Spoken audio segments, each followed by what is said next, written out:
Sema na kukamata wewe tamaa ya uasherati na kufunga na kamba kweli kweli. Tena usifunge na kamba. Funga na mnyororo.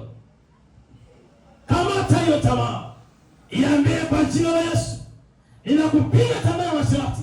Nakupiga tamaa ya uzinzi. Wewe mwili kuanzia leo nisikie. Nimekuja leo na mamlaka ya kimbingu. Ninakukamata kwa jina la Yesu. Kamata mwili wako. Piga kwa jina la Yesu. Hizo zinakufa. Sawa eh? Tamaa ziko nyingi. Tamaa. Nafikiri mwalimu wa Senesika ameongea amesema. Alikuwa anaelezea kwa habari ya mama, si ndio? Anasema wanatamani vitu vingine wawe navyo hata kama havina kazi. Mimi naona kaambia mama, kuna viatu vile ubai sasa. Nani ongea mezi? Nimeona sikongo turefu tuko hivi.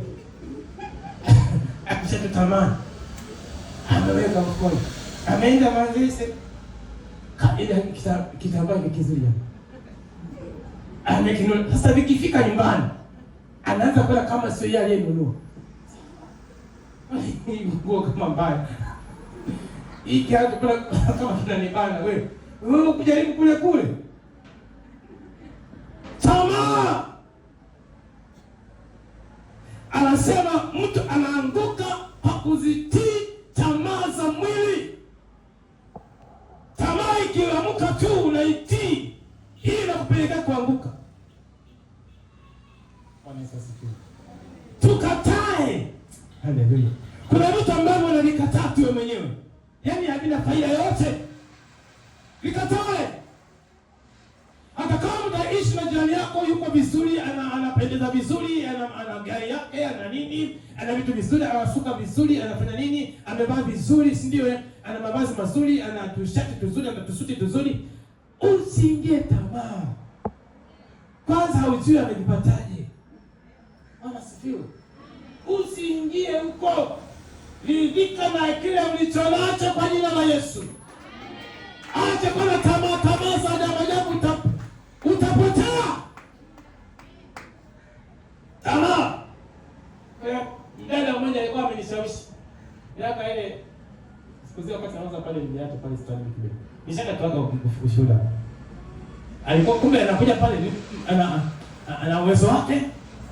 Hivyo ni watu ambao wana pesa zao lakini hatosheki. Tamaa. Akija pale anamuuziaga viatu. Mimi najua ana mteja na bonga mteja kwa vizuri. Akitokea tunajua hela zimekuja. Jamani, kwani nikatae hela? Si unafanya biashara. Sasa kumbe unafanya biashara, kumbe yeye ameweka kandoana hivi. Kandoana kwa kamba. Sasa mpango ilishindikana. Sawa?